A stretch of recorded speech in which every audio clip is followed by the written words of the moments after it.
Hi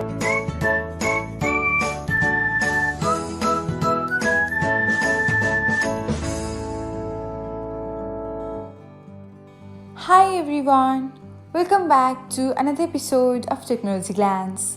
In this video, I'm going to guide you through how you can stop receiving notifications from email for Facebook reminders. So, let's get started. Watch till the end and don't forget to subscribe to Technologyglance by hitting the subscribe button and press the bell icon so that you'll never miss another update. Without further ado, let's get started.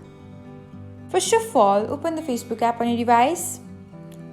Next, tap on the menu button and then select Settings under Settings and Privacy. Next, tap on Notifications and then open Reminders.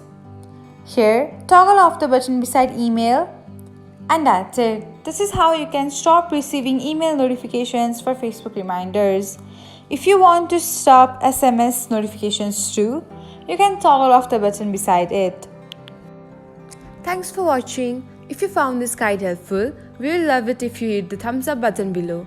We upload great new tech tutorials like this one every day. So, don't forget to subscribe to our channel and hit the bell icon to get an update as soon as we post a video.